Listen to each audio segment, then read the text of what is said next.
All right, so get this. We're diving deep today into the legal battles of Sean Diddy Combs. Oh, yeah. This is a big one. I mean, you probably heard about the charges he's facing already, right? Definitely. I Yeah. mean, sex trafficking, racketeering, conspiracy, prostitution-related allegations.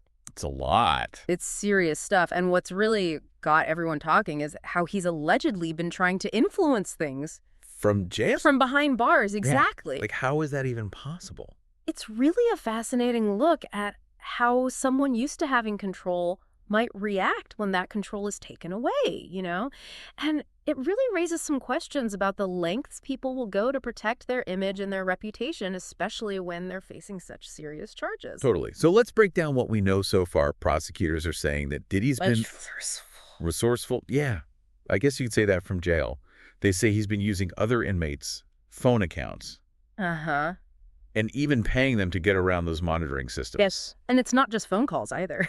He's also accused of using three-way calling to connect with people who aren't on his approved list, and even using unauthorized systems to send text messages. We're talking hundreds of texts here. Wow, hundreds. Okay, so the question is, why go through all that effort just to communicate? Well, prosecutors think they know why they're claiming that Diddy's been reaching out to potential witnesses, even some of his accusers. Oh, wow. Possibly to try and manipulate their testimonies. So that's where this whole witness tampering thing comes in, right? Exactly. Witness tampering is basically any attempt to influence what a witness might say in court, Right. to change their story. Right. And it's considered a very serious offense because it really undermines the whole idea of a fair trial. Yeah. I mean, if someone can pressure or intimidate witnesses, then the truth might never come out. Exactly. And justice might not be served. It feels like prosecutors are really trying to paint this picture of Diddy like running some kind of shadow operation from his cell. Yeah, trying to control the narrative. And then you add in the whole social media aspect of it all. Oh, yeah. This is where it gets really interesting. Right. Because prosecutors are also alleging that Diddy's been orchestrating these really elaborate social media campaigns to try and sway public opinion and maybe even influence the jury pool. You remember that video his family posted online for his birthday? Yeah, I saw that. It seems like a calculated move to present a certain image to potential jurors. It really makes you think about the power of social media these days, right? For sure. You've got millions of people forming opinions based on what they see online, and it's hard to know what's real and what's manipulated. It really is, and it's almost like a new battleground for legal cases where the fight for justice goes beyond the courtroom and spills out into the digital world. Yeah, and this case really highlights how difficult it is for courts to ensure impartial juries when there's so much information and misinformation flying around online. Absolutely. So it's a tough situation all around. Okay, so with all these accusations going back and forth, what's Diddy's defense team saying about all this? Well, they're sticking with a not guilty plea, and their main argument is that this new information we've been talking about actually weakens the prosecution's case. Okay, so how so? Well, they're claiming that there isn't actually a second victim that the indictment suggests, and that the evidence for witness tampering is pretty weak. So basically they're trying to poke holes in the prosecution's story. Exactly, trying to raise those doubts. Okay, but if the prosecution is so convinced that he's a risk even behind bars, how has Diddy even tried to get out of jail in the first place? Well, he's had a couple of bail hearings already, and both times he was denied. Oh, wow. But now his legal team has come up with a pretty impressive bail package. Oh, yeah, I've read about this. We're talking a $50 million bond that would be co-signed by his family. $50 million. $50 million plus home detention, GPS monitoring, 24/7 private security aplenty.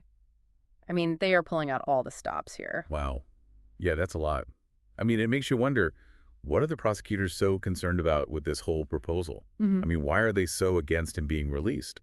Their biggest argument is that Diddy's a flight risk, and that given what he's allegedly already done while he's been in jail, they don't trust him to follow the rules, even with all those conditions in place. Okay, so they basically think he's going to take off. Yeah, that's their worry. And they're also saying that he's just rehashing old arguments and that he hasn't presented any new evidence that would justify having a third bail hearing. So it's like a stalemate then. Pretty much, yeah. It's interesting how this whole thing is playing out both inside and outside the courtroom, with each side trying to get an advantage however they can. But I think what's really striking is how this case shows us how social media can be used as a tool to try and influence these legal proceedings. Yeah, and it's a powerful tool for sure. I mean, think about it. If someone can manipulate public opinion and potentially sway a jury just through social media, it raises some serious questions about whether the whole process is actually fair. Right. We see how social media is used to spread misinformation all the time, Yeah. and it can create these echo chambers where people only see information that already agrees with what they think. Exactly. And it makes it really difficult to figure out what's true and what's not, especially with these high-profile cases that get so much attention online. Right. And then there's the question of celebrity accountability. Yeah. You know, Yeah. does fame and influence mean that you can act differently than everyone else? I mean, if Diddy is found guilty of these charges, it sends a message that no one is above the law. It does. And it's a reminder that actions have consequences. Yeah. And we're going to dive deeper into all of this, especially the impact of social media. But first, let's take a closer look at those specific allegations of witness tampering and how Diddy allegedly tried to influence people involved in the case. So let's get into these witness tampering allegations, because I think that's what a lot of people are wondering about. Yeah. I mean, what exactly is Diddy accused of doing here? Well, the court filings, they're heavily redacted, to protect certain information. Right. But from what we can piece together, it seems like he allegedly used these intermediaries, like middlemen, to contact potential witnesses. Oh, so not directly from his own phone. No, much more covert than that. Think of it like a game of telephone, Uh-huh. with messages passed along through multiple people to try to avoid detection. Wow. So what was he allegedly trying to tell them? What was the motive? Well, prosecutors, they're claiming that he was trying to pressure these witnesses into either staying silent or changing their stories to help his case. How? Like, what would he say? Well, it could be anything from, like, veiled threats, to promises of rewards, anything to influence their testimony. That makes sense, I guess. Ah. But if he was using other inmates' accounts and unauthorized systems, how did they even catch him? It's a good question, and it really shows how much effort the authorities put into investigating this. I bet. They've been monitoring all sorts of communication channels. I mean, prisons have these complex systems for tracking calls and messages. Makes sense. And it sounds like they were able to connect the dots and trace those alleged communications back to Diddy. Like a digital trail. Exactly, a digital trail of breadcrumbs. So let's talk about Diddy's defense for a second, because his lawyers, they're arguing that the prosecution's case is actually weaker now Right. because of all this new information. Precisely. Their argument is basically that this new information kind of undermines what the prosecution was saying about the existence of a second victim and the whole witness tampering thing. Okay, so how so? Well, they're claiming there's no second victim and that the evidence for witness tampering is pretty weak. Okay, but what evidence are they talking about? Well, we don't have access to those unredacted court filings, so it's hard to know exactly what they're referring to. Right. But it's possible they're saying that the communication between Diddy and those witnesses was either misinterpreted or taken out of context. Okay. They might say, look, this wasn't meant to intimidate or influence anyone. This was just normal conversation between people who know each other. So it all comes down to interpretation then. Yeah, essentially each side presenting their own version of events, and it's up to the jury to decide who they believe. Okay, so back to that crazy bail package he proposed, that $50 million bond, home detention, 24/7 security. Do you think the judge is going to go for it?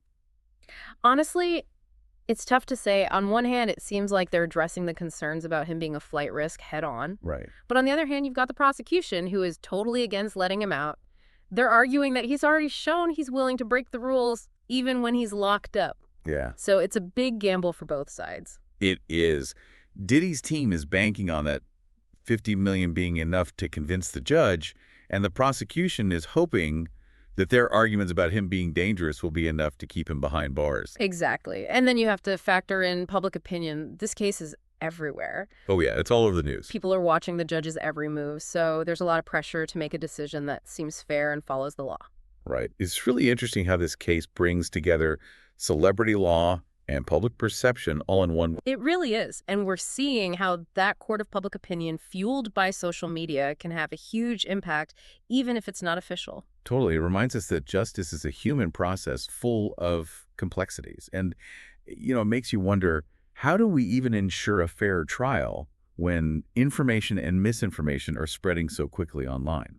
It's the million-dollar question, and it's a challenge that courts are facing more and more these days. It is, but beyond just the legal stuff, this case also makes us think about celebrity accountability and the responsibility that comes with being famous.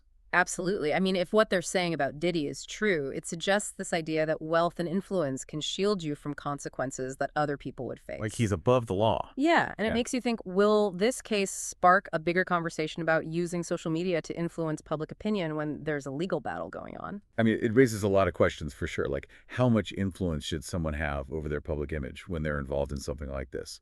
Where do we draw the line between free speech and trying to manipulate public opinion to sway a jury? And this case could set a precedent for how future courts handle these kinds of situations, allegations of social media manipulation and witness tampering, especially when it involves someone famous. So we're kind of watching history in the making. In a way, yeah, it's a reminder that actions have consequences both online and in real life. And as we move further into this digital world, we have to be really careful about how our online actions can impact real-world legal cases.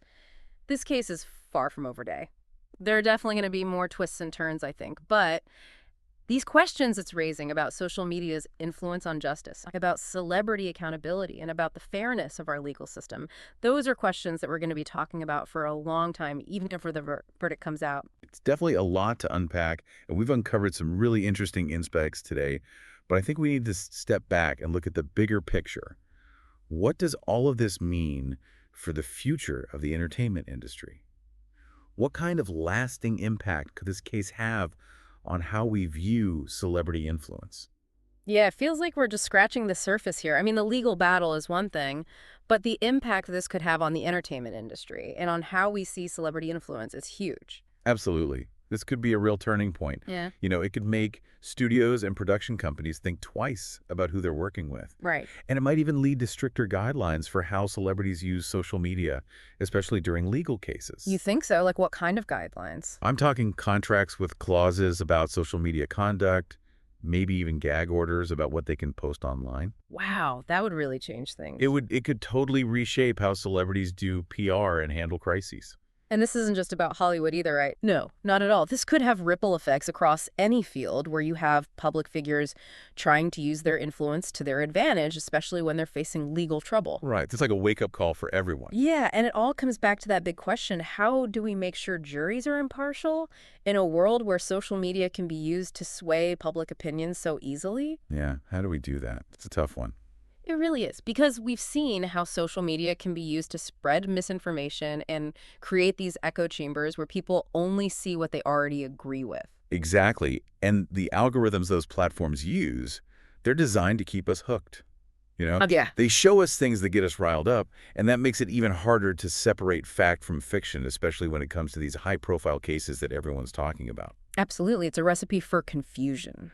So how do future trials even deal with this? Will we see stricter rules about what people can post about ongoing cases? Will they start screening potential jurors based on their social media? I mean, it's definitely possible courts might have to change how they do things to handle these challenges from social media.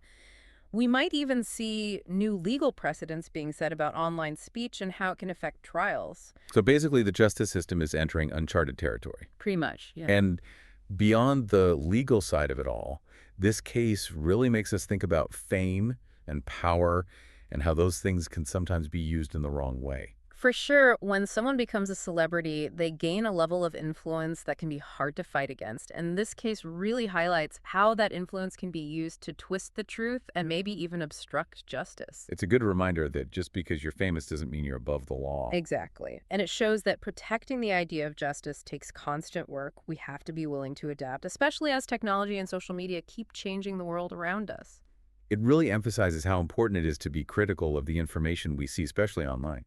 Absolutely. Don't just believe everything you read. Look for credible sources, consider different perspectives, and be wary of anything that seems designed to make you feel a certain way. So basically, be an informed and engaged citizen. Exactly. Someone who's aware of how easy it is to be manipulated and who's committed to upholding fairness and justice. Well said.